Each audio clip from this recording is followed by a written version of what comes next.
that I put in here I got from Adafruit. So this is a blue latching button, and it has an independently controlled LED in there. So when I push that down, in a few seconds it'll start flashing.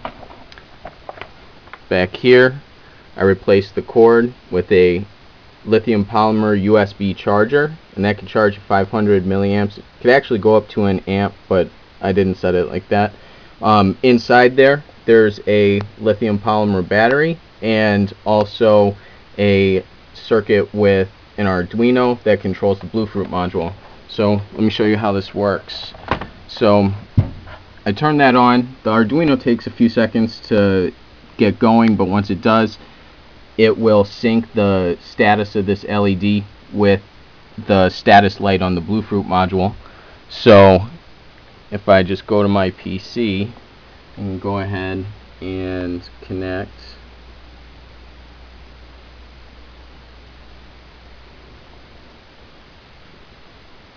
and in a few seconds it'll start flashing slower, and that means that we're connected. And now I can type on this keyboard just like a normal keyboard.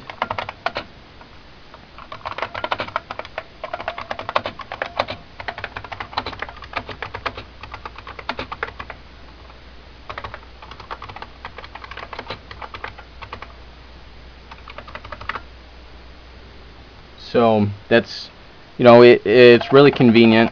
I really love these keyboards. They're nice and clicky. They're really well known for that. And the firmware that I wrote for this has some extra features in it. It's based on the open source TMK firmware. So that supports mouse functions and media keys, which the Bluefruit module also supports. So if I hold down a function key, I can control the mouse using the number pad, and you can see the mouse cursor is moving there. So that's kind of convenient if you're using this. You don't need a separate mouse. And then I can also control the volume right from the keyboard. It's a pretty sweet little module they have there. And then you can use it with all sorts of devices too. I got just a regular iPod Touch here, so make sure the Bluetooth is on, and I'll just put that there for a second. And if I hold this down for a few seconds, it'll reset the pairing on the keyboard, and once it's done, we'll see it show up as discoverable on the iPod.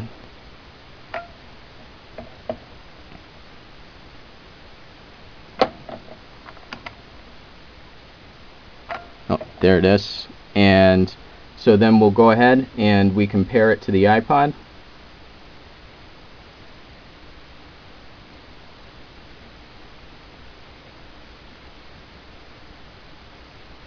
Alright, we're connected, and then we can just go ahead and we can type up a note.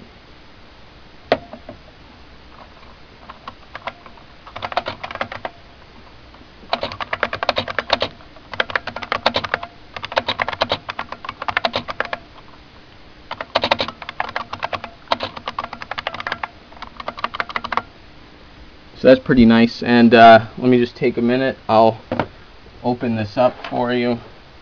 I have all of the bolts removed already, except for this one.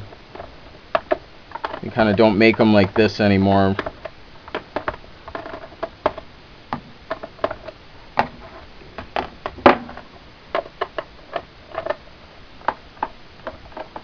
And that's my helper. So now that the bolts are removed, I'll carefully remove the cover. So in here we can just pull out the assembly, and let me turn it around this way.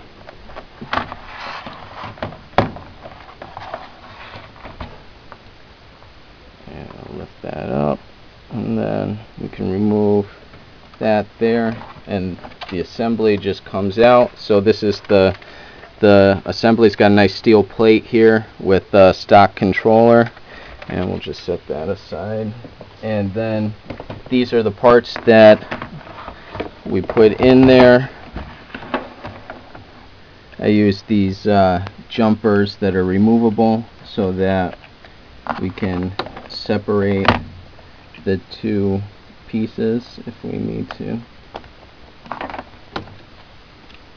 Remove that. So that's just our button, and then there's a thing here that tightens down for that. And then here, let's see if we can get zoomed in on the charger. This goes to lithium polymer battery over here. And then over here we connect to our Arduino. This is just a ground line going to the charger to keep everything on the same ground. And so this circuit is pretty straightforward.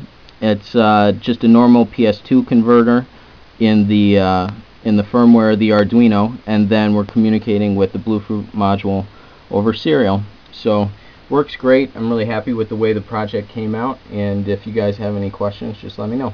Thanks.